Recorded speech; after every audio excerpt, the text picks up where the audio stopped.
Mes mèches tombaient sur une petite partie de mon front, au-dessus du bandeau qui me cachait les yeux. Mes cheveux étaient emmêlés. J'étais surtout en sueur, mais aussi poussiéreux et sale car je vivais depuis 1 mois et demi dans ce putain de trou insalubre. Je me suis relevé, là où je m'étais auparavant mis à genoux pour éviter d'avoir des crampes aux cuisses. Je marchais lentement, pas après pas, car j'avais la tête qui tournait après ce mouvement brusque. Le sang me montait également à la tête. S'il ne nous donnait pas bientôt à manger, ce serait la mort assurée. Mes genoux ont fait un petit craquement lorsque je me suis à nouveau assis. À travers la porte en bois grinçante, je pouvais entendre des cris et des sons stridents. Les bruits de frappement persistaient. J'ai entendu quelques mots murmurés, échangés avec colère. Il y avait des frottements, des craquements et des sons de pieds traînant au sol. La porte s'est ouverte brusquement, dans un fracas. J'ai entendu un bruit fort sur le sol au milieu de la pièce, là où ils avaient auparavant jeté le corps sans vie de Mitch. Les gardes ont dit quelque chose en arabe, puis j'ai senti mon bandeau se déchirer. La lumière m'aveuglait. J'étais sur un sol pourri au sein d'un bâtiment rudimentaire. Ils m'ont relevé. Le premier visage que j'ai vu n'était pas un visage qui m'était familier. Celui-là m'était inconnu. C'était la première fois que je voyais une femme ici.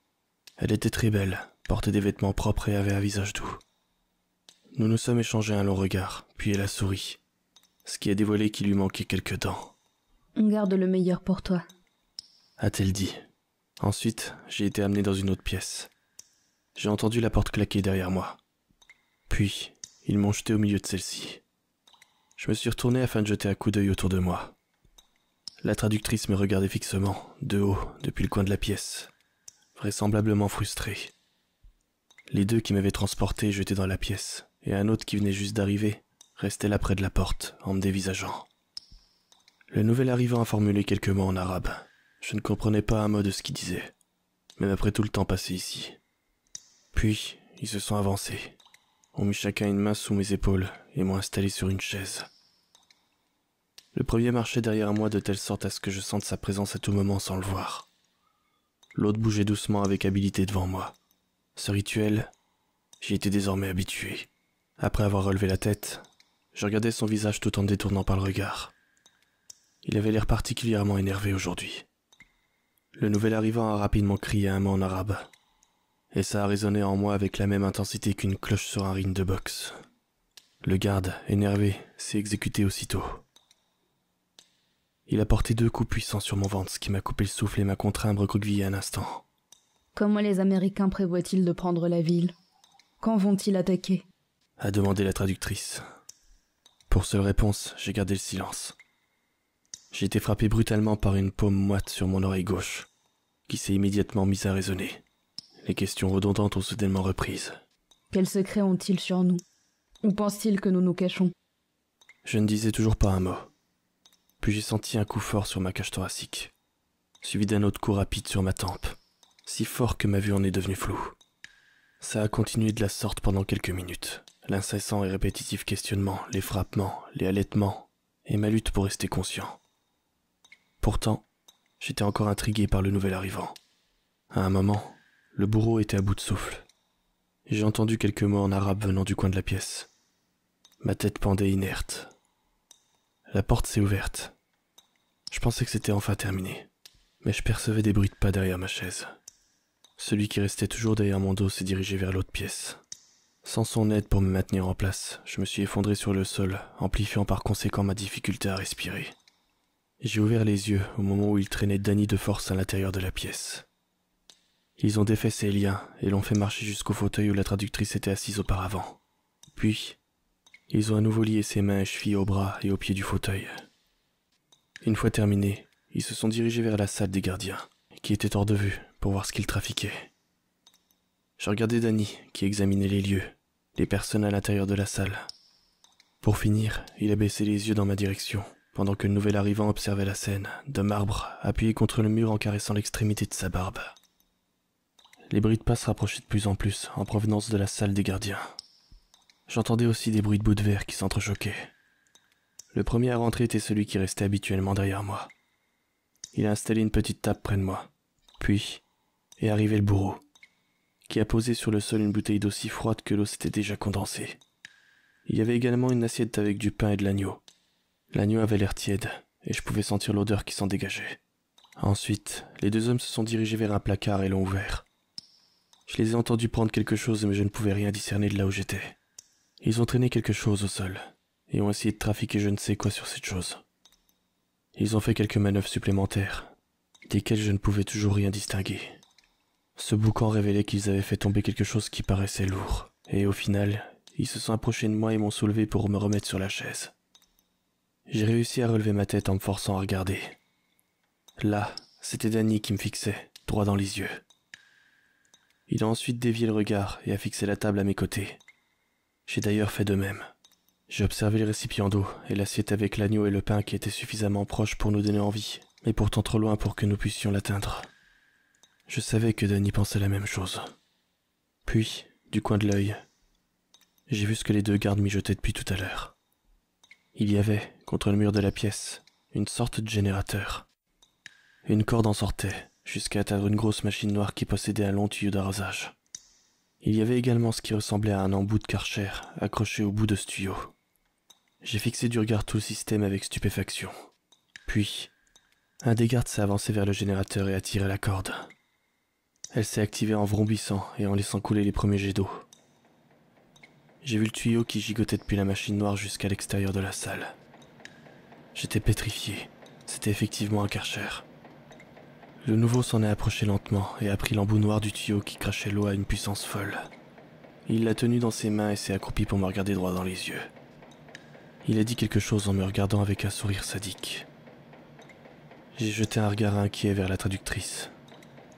Elle m'a regardé aussi, puis elle a dit « Soit tu bois, soit c'est lui qui s'y colle. » Le bourreau s'est dirigé lentement vers Danny, qui était toujours attaché, s'est retourné, m'a observé un instant avec ce même sourire sadique, tout en approchant l'extrémité du Karcher à quelques centimètres du mollet à découvert de Danny. Puis, il l'a mis en marche. L'odeur de l'eau chaude et les hurlements stridents ont empli la pièce. Je restais assis en fixant avec horreur la vitesse des jets d'eau arracher petit à petit la chair de sa jambe. Une flaque de bouillie et de sang s'accumulait sous son pied et éclaboussait son autre jambe. Après cette torture qui avait duré environ 5 secondes, ça s'est arrêté. Les cris de Danny résonnaient dans la pièce, se répercutant également dans ma tête. Le sadique a fait un signe de la tête aux gardes. Ils se sont baissés derrière moi et ont coupé les liens que j'avais aux poignets.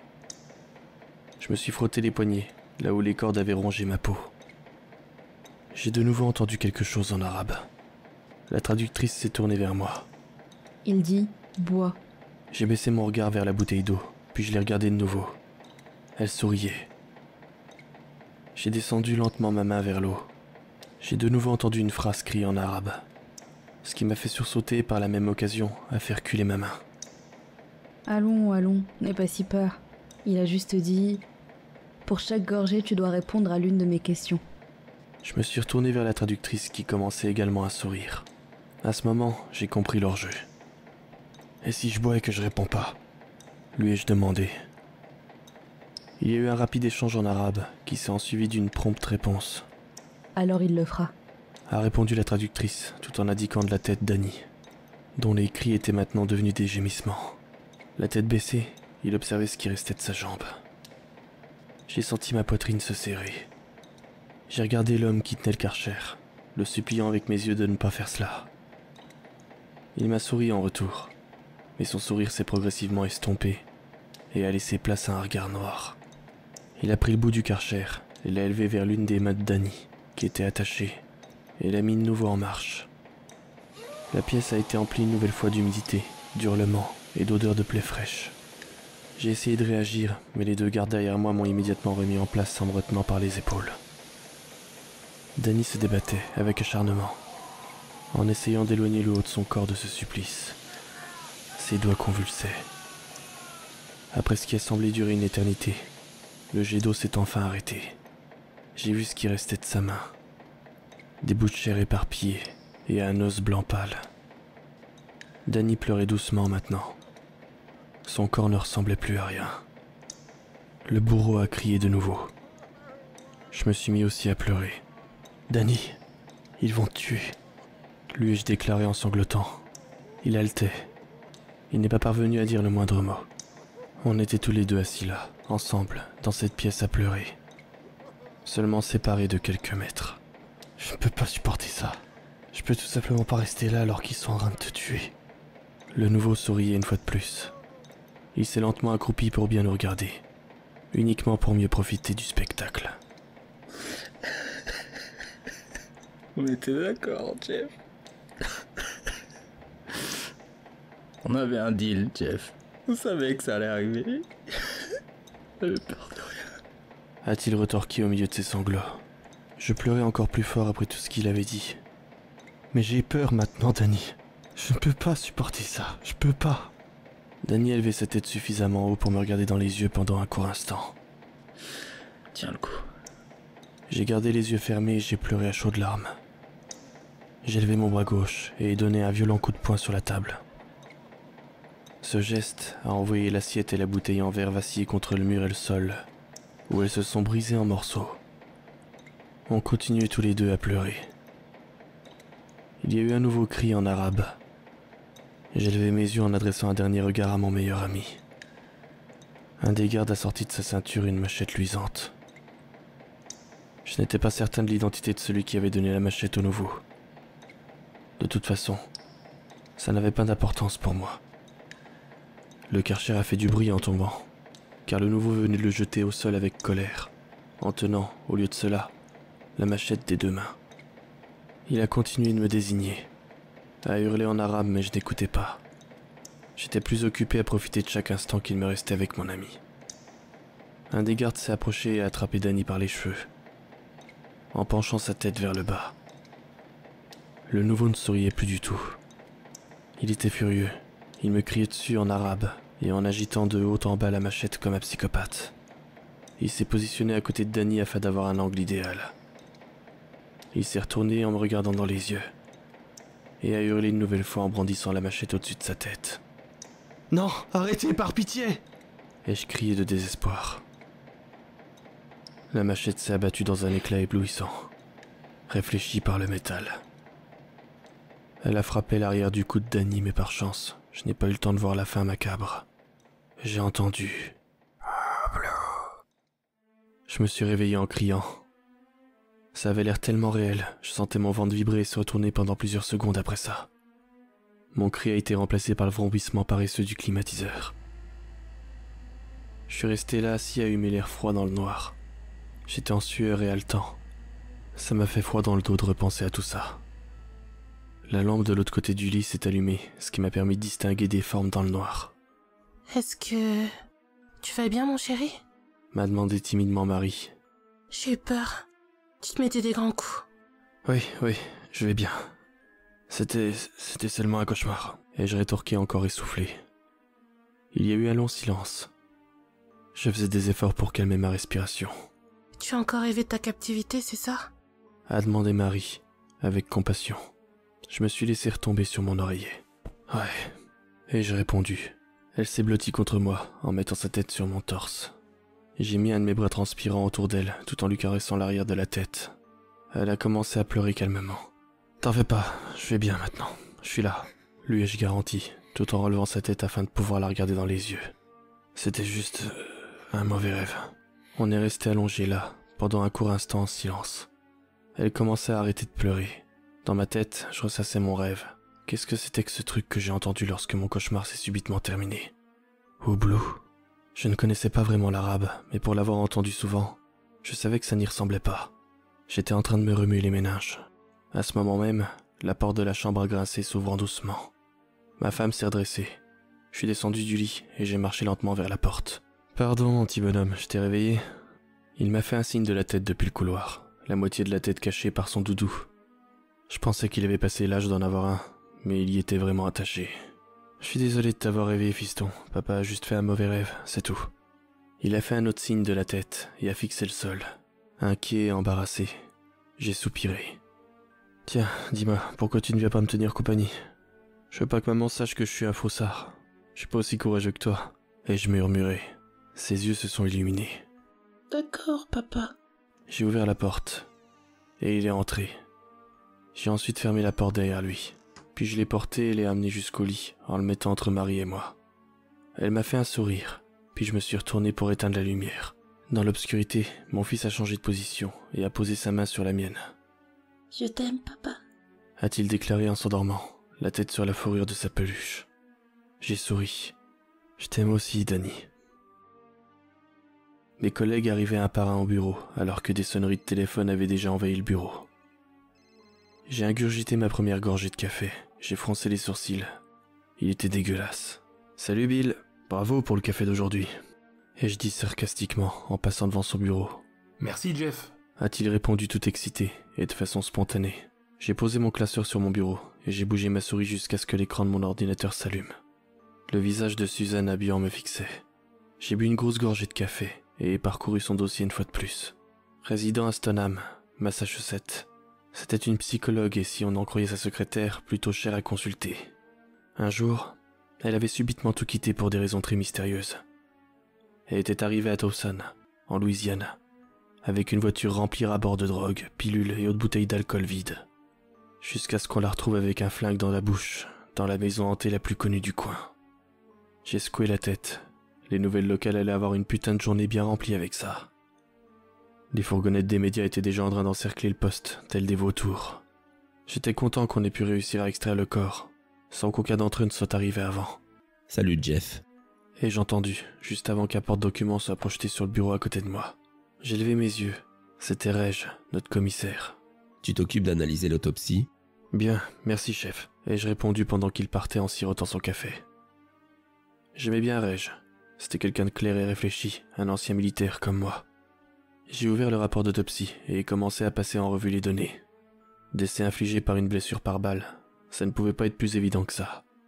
L'angle du tir révélait que c'était un acte volontaire. Aucun élément prouvant le contraire n'était noté. Le bilan d'autopsie a continué de la sorte, toujours sans aucun détail suspect, jusqu'à ce qu'une information attire mon attention. Le corps de la victime présente des signes tangibles de stress cardiovasculaire occasionnés par une privation de sommeil extrême. Ces symptômes sont également associés à des dégâts prématurés du foie, ce qui laisse suggérer une consommation soudaine et abusive d'alcool. C'était étrange, ok, la privation de sommeil peut s'expliquer par la prise d'Adderall. Cette femme avait quand même environ 10 ou 15 bouteilles de médicaments vides, uniquement dans sa voiture. La consommation d'alcool, j'aurais pu le deviner, parce que ça lui avait donné l'apparence de quelqu'un qui avait avalé une distillerie entière de gin sur son chemin. Mais pourquoi commencer soudainement ? Je me suis réinstallé sur ma chaise, puis je me suis frotté le menton. Pourquoi un docteur riche et fortuné aurait subitement tout quitté pour consommer abusivement de l'alcool et des médicaments, pour finir son long périple en Louisiane ? Ça n'avait pas de sens. Je continuais de me frotter le menton, puis je me suis avancé vers le téléphone de mon bureau. J'ai lancé une recherche sur Google pour avoir les coordonnées des hôtels des environs, en commençant par les plus proches de l'ancienne école. Au 4e hôtel, un qui se trouvait un peu à l'extérieur de Towson, j'ai obtenu l'information que je cherchais. Le trajet vers l'hôtel fut court et agréable. Il n'y avait pas de trafic car il était encore tôt. J'ai même pu écouter mon émission sportive préférée en y allant. J'ai garé ma voiture pile devant l'entrée de l'hôtel, puis j'y suis entré. L'un des avantages d'être flic. En franchissant la porte, j'ai ressenti le vent frais de la clim qui provenait de la réception. Puis, je me suis approché de la réceptionniste, qui avait l'air calme. Elle venait d'envoyer un couple de personnes âgées vers leur chambre avec un employé qui portait leurs bagages. Lorsqu'elle m'a vu venir, elle m'a fait un sourire et ses yeux bleus se sont fixés sur moi. « Bonjour, madame. Officier Jeff Danvers, de la police de Towson. Je crois qu'on s'est parlé au téléphone ?» « Oui, officier. » a-t-elle rétorqué avec un autre sourire séduisant. On vous attendait. Elle a tapé sur son clavier pendant quelques secondes, puis a sorti une carte de chambre du tiroir à côté d'elle. Elle a regardé l'écran, puis a enregistré le numéro du dos de la carte sur son ordinateur. « Et voilà, chambre 359. » a-t-elle dit, en laissant glisser la carte sur le comptoir. J'ai souri en retour, et j'ai pris la carte. J'allais commencer à partir lorsque je me suis brusquement arrêté. 359, c'est bien une chambre à l'angle d'un couloir ? En effet, officier, c'est exact. Je n'ai pas bougé d'un pouce, tout en réfléchissant pendant quelques secondes. La chambre la plus proche de la sortie de secours, n'est-ce pas ? Elle était un peu décontenancée par la question. Oui, c'est correct. Intéressant. Alors que j'étais en train de m'éloigner, j'ai entendu sa voix perçante derrière moi. Officier ! C'était l'époumonée. Je me suis retourné et je l'ai vu me regarder fixement. Est-ce vrai que... Enfin qu'elle est... Elle a mis son doigt sur sa gorge et l'a traîné pour mimer la mort. Ça m'a remémoré mon cauchemar. C'est confidentiel, madame. Ai-je répondu d'un ton aussi neutre que possible. Puis j'ai pris l'ascenseur. Il y a eu un bruit de tâtement lorsque les portes se sont ouvertes. La moquette du couloir était rouge vif. Il y avait 2 panneaux pointant vers les directions opposées devant l'ascenseur. Le premier indiquait chambre 301 à 325, avec une flèche pointant vers la gauche, et l'autre 325 à 360, avec une flèche indiquant la droite. J'ai jeté un rapide coup d'œil dans les deux directions, il n'y avait personne dans les environs. J'ai avancé dans le couloir menant à la chambre 359. Je ne sais pas pourquoi, mais les couleurs me foutaient les jetons. C'est un truc que je ne pouvais pas nier désormais. Je crois que ça vient du film Shining, que je regardais avec ma mère lorsque j'étais gamin. En peu de temps, je suis arrivé devant la chambre 359. J'ai pris une profonde inspiration et glissé la carte dans le mécanisme de la porte. J'ai vu la lumière verte s'illuminer, puis j'ai poussé la porte. L'odeur du gin périmé a instantanément envahi mes narines. Les rideaux étaient tirés et le lit n'était pas défait. J'ai allumé la lumière, puis j'ai remarqué que des bouteilles vides de gin traînaient dans la chambre. Il y avait aussi quelques boîtes pour stocker la paperasse. Des boîtes qu'elle avait transportées avec elle sur la route. J'ai haussé les épaules, puis j'ai inspecté la chambre après avoir enfilé une paire de gants blancs en caoutchouc. Hormis les bouteilles, la chambre était assez bien rangée. Il y avait une petite pile de vêtements soigneusement pliés à côté de la fenêtre. Un trousseau de clés ainsi qu'une paire de chaussures neuves. J'ai ouvert les rideaux pour confirmer que cette fenêtre donnait directement sur une sortie de secours. Mes soupçons se sont révélés justes. Quelqu'un pourchassait cette femme. Elle avait planifié en avance tout son parcours si elle devait fuir. Je ne pouvais qu'admirer son niveau de préparation. Avec un esprit pareil, ça ne m'étonnait pas qu'elle soit devenue une psychologue si réputée. J'ai ouvert la commode et j'ai remarqué qu'elle était vide. Il n'y avait rien sur les cintres, dans le placard, et rien non plus sur la moquette, excepté des bouteilles de gin vides et une boîte d'Adderall qui l'était tout autant. Je me suis avancé vers le bureau pour ouvrir les tiroirs. Il n'y avait rien dans le premier. En tirant le second, j'ai senti quelque chose rouler. Il était rempli de balles de pistolet éparpillées et sans surprise, de boîtes d'Adderall. J'ai saisi une des balles pour l'examiner. Magnum, calibre 357. Ça correspond à l'arme utilisée. J'ai rangé la cartouche dans le tiroir et j'ai ouvert celui du haut. Son contenu m'a grandement déconcerté. Lentement et avec précaution, j'ai saisi un journal. Je le tenais dans mes mains et l'ai inspecté pendant quelques secondes. C'était un cahier bleu à anneaux. Il y avait une inscription qui avait été griffonnée à la hâte sur la page de couverture. Et j'ai entendu le parquet de la chambre craquer, ce qui m'a brusquement fait me retourner. J'ai pu discerner un homme. Il portait un pantalon marron avec des chaussures luisantes assorties. Il avait des bretelles qui passaient au-dessus de sa chemise blanche. J'ai remarqué qu'il portait des lunettes posées tout au bout de son nez. C'était un homme beaucoup plus âgé que moi, avec des rides et des pattes d'oie bien visibles. Nous sommes restés debout tout en se fixant. Puis, il a dévié son regard sur ce que je tenais dans mes mains. Et j'ai fait de même. On pouvait lire sur la couverture « Journal personnel de Suzanne Abian ».